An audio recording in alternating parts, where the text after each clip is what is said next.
आपका भगवान के साथ क्या संपर्क है, और उसी संपर्क को पुनः स्थापित करने के लिए हम सभी यहाँ पे एकत्रित हुए हैं, अन्यथा इसका अन्य तो कारण है।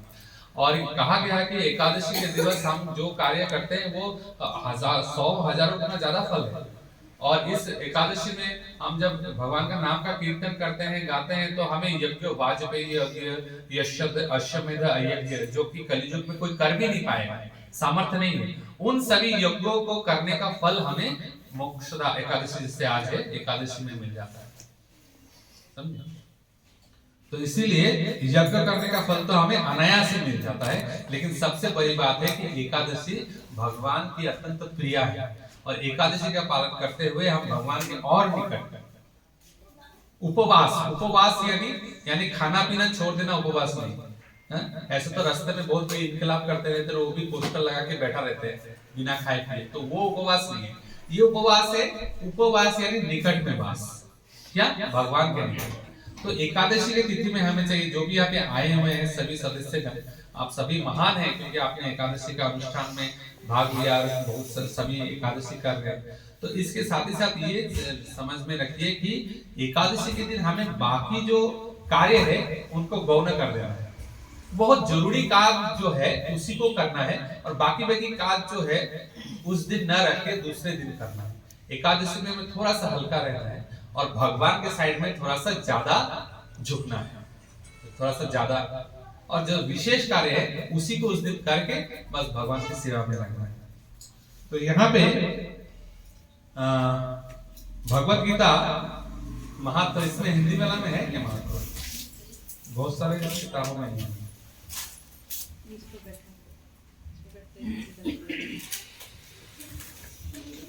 हरे कृष्ण कृष्ण कृष्ण, इसमें नहीं है ना, उसमें नहीं, वो बांग्ला में आपका रहता है, यहाँ पे नहीं है। दूसरा किताब में जो यहाँ पे वो बांग्ला में होता है। 18 अध्याय के जो 68 नंबर और 69 नंबर श्लोका है, उसमें भगवान इस तरह से बताते हैं कि भगवत गीता का ज्ञान जो जगत में प्रचार करता है वो भगवान का अत्यंत प्रिय है।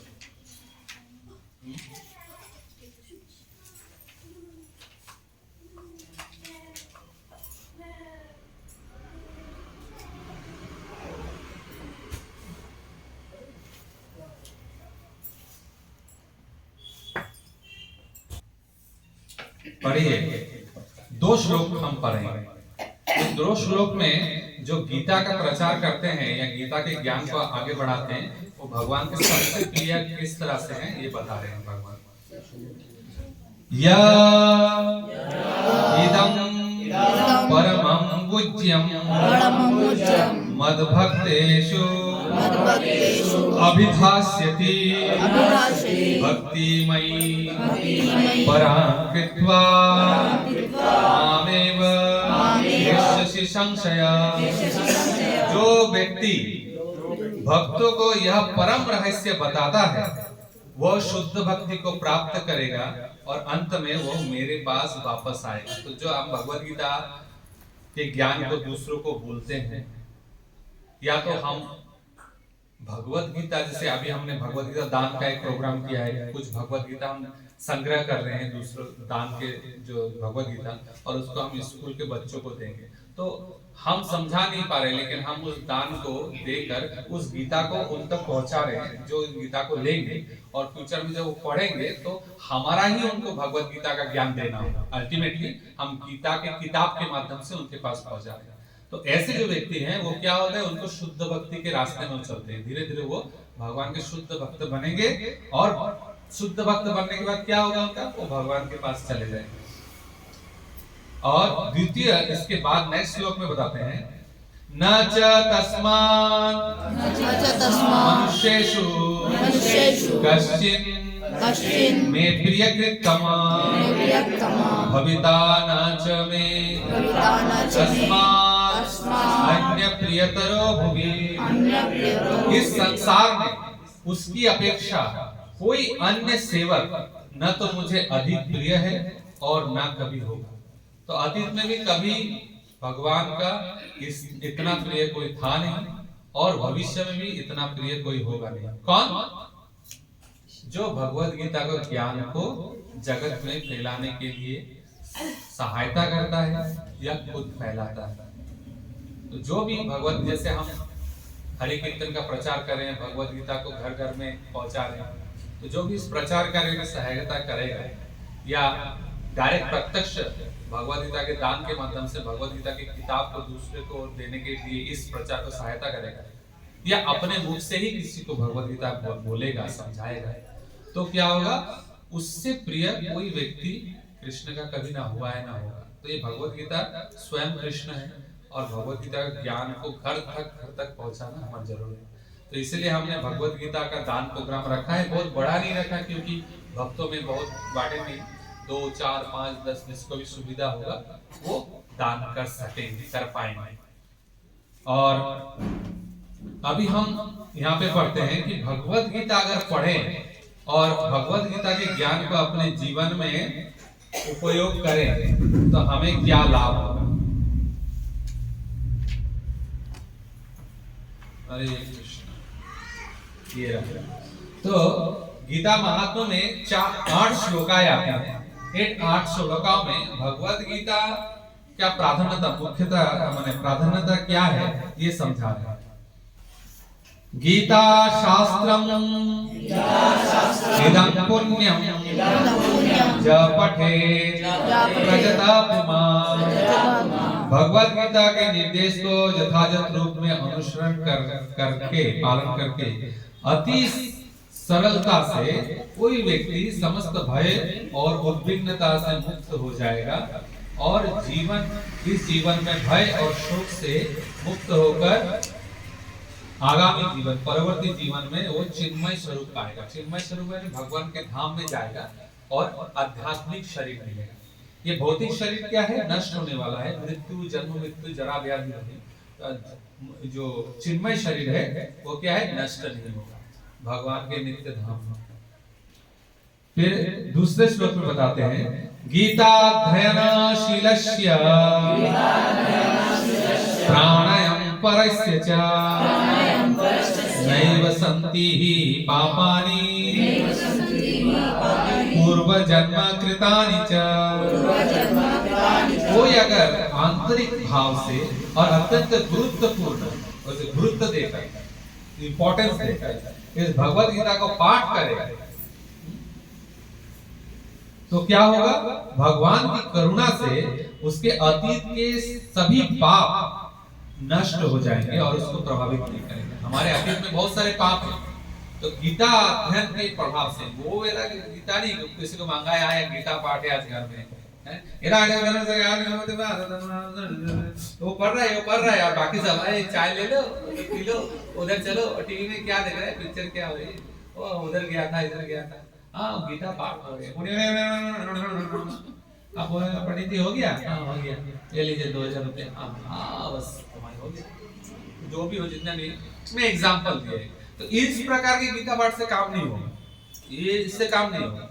इसको गीता का अनुशीलन करना है, यानी कि इसको पढ़ के रियलाइज करने का चेष्टा करना है। यद्यपि हम उतने महान आध्यात्मिक स्तर में ना हो, हमारी बुद्धि उतनी ना हो आध्यात्मिक बुद्धि, फिर भी हम प्रयास जब करेंगे तो भगवान देखेंगे कि भगवान हमारे माता पिता है, वो देखेंगे कि ये बच्चा किया गया मुझे जानने के लिए प्रयास कर रहा है, तो वो ददामि बुद्धि योगं तं तेन मां उपजान्ति।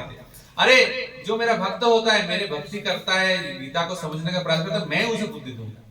हमारी बुद्धि नहीं है, हमारी बुद्धि नहीं है, लेकिन कृष्ण जब बुद्धि देंगे तो हम उनको जान पाएंगे। इस जगत में इतने बहुत सारे व्यक्ति हैं जो कृष्ण को नाम में उल्टा पुल्टा बोलते रहते हैं, क्योंकि उनकी बुद्धि नहीं है, समझते वाले। तो भक्त जो है, जो कृष्ण और जो जितना भी दुनिया में वो जितना इलिटरेट हो, लेकिन अगर वो प्रयास करता है जानने के लिए, तब भगवान उसको बुद्धि देते हैं। ठीक है। मलिने मोचनां पुंसा जल स्नानं दिने दिने सकृत गीतामृत स्नानं संसार मरणाशनम। प्रतिदिन जल के द्वारा क्या करते हैं? हम स्नान करते हैं और अपने शरीर को पवित्र करते हैं, परिच्छिन्न करते हैं। उसी तरह गंगा भगवत गीता के ज्ञान की जो गंगा जल है, इस गंगा जल में एक बार भी कोई स्नान कर ले तो उसके जड़ जगत के जो मलिनताएं हैं, मैंने प्रदूषण अपने भरे पड़े हुए ये सभी नष्ट हो जाएंगे। किसके प्रभाव से? भगवत गीता अध्ययन या अनुशीलन के प्रभाव से। तो ये आता है। और एक बात ऐड कर दें कि गंगा जी भगवान के वृद्ध उंगली से निकली है। पैरों की जो उंगली है वृद्ध उंगली, उससे निकलती है। और गीता कहाँ निकलती है? भगवान से मुख से। तो प्रार्थनाता किसका है? प्रार्थनाता मुख का है, क्योंकि मुख से भगवान कुछ बोलते हैं कि भगवान एक्सपेक्ट करते हैं कि ये इस बंदे को मैं कुछ बोल रहा हूँ, ये कुछ तो पालन करेगा। एटलीस्ट भगवान तो इस आशा से बता रहे हैं, तो इसलिए उसकी मुख्यता है। तो इसलिए गंगा जी के पैरों से आती है और उसको स्नान करके जीव अपने बद्ध दिशा से उद्धार करने का प्रयास कर रहा है या पापों से मुक्त होता है। लेकिन इस भगवत गीता के गंगा जल में एक बार भी नहा ले तो उसका चित्त शुद्ध हो जाता है। गीता सुगीता कर्तव्यम किमन्नहि शास्त्र विस्तरै जा स्वयं पद्मनाभस्य मुख पद्माद विनिसृता। ये बड़ी सी एक्सप्लेनिंग है, लेकिन सिंपल बता देते हैं। गीता सुगीता करते हमारे गीता को अगर किसने सुगीता कर लिया, गीता को सुगीता करना है, गीता के ज्ञान को एकदम अपने ब्रेन में, बुद्धि में, मस्तिष्क में, मन में डाल लिया गया, सुगीता। ऐसा नहीं कि रट्टा मार लिया, पूरा अनुशीलन कर लिया अपने जीवन में। तो ऐसा करना उचित है, कर्तव्य है। गीता को सुगीता कर दो आप। कीमत नहीं शास्त्र। अरे तुम्हें बाकी दूसरे शास्त्र पढ़ने की क्या जरूरत है? हम जो ढूंढ रहे हैं बाजार में, ये जो वेद दे दो, वो वाला उपनिषद दे दो, वो वाला उपनिषद, वो वाला वेद दे दो, वो संगीता पढ़ेंगे, वो पुराण पढ़ेंगे, वो पुराण ये करेंगे। जरूरत ही नहीं है।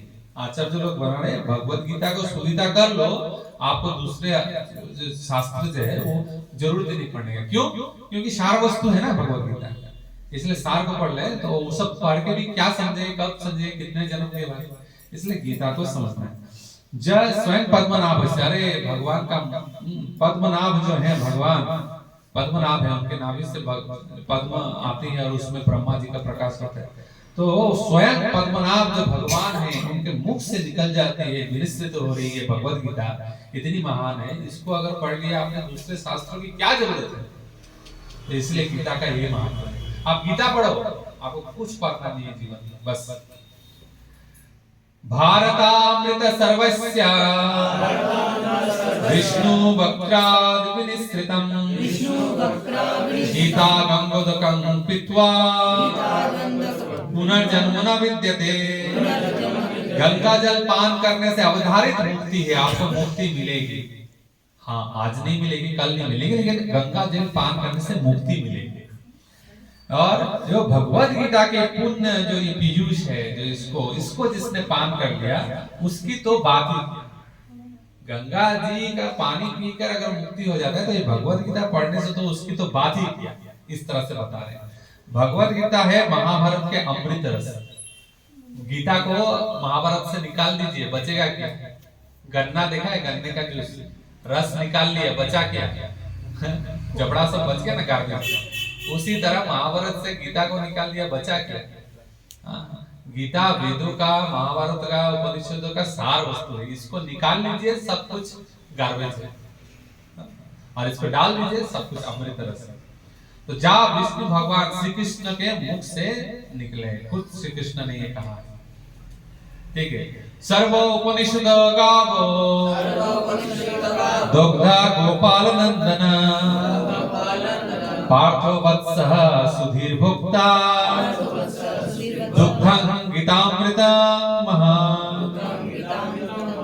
तो ये गीतोपनिषद जो भगवत गीता है, समस्त उपनिषद का सार है। गीता का और एक नाम क्या है? गीतोपनिषद। गीत उपनिषद, गीता उपनिषद, जैसे गीतोपनिषद भी कहते हैं। और ये समस्त उपनिषदों का, उपनिषद एक्चुअली वेदों का भाग है। वेदों को भाग, 4 वेदों, एक को 4 किया व्यासदेव जी ने, और 4 को भाग करके 108 उपनिषद किया। तो ये जो उपनिषद है उसमें उसका सार वस्तु क्या है? गीता है, यानी कि वेदों का सार है। तो आप ठीक एक गाभी के जैसा है, जो गाभी जैसे है ये गीता है, एक गाय के जैसा दुग्धवती जो दूध दे रही है ऐसे गाय के जैसा। और जो राखाल वत्स है वो कौन है? वो राखाल बालक है कृष्ण। कृष्ण एक राखाल बालक है और वो दुग्धवती गाय है।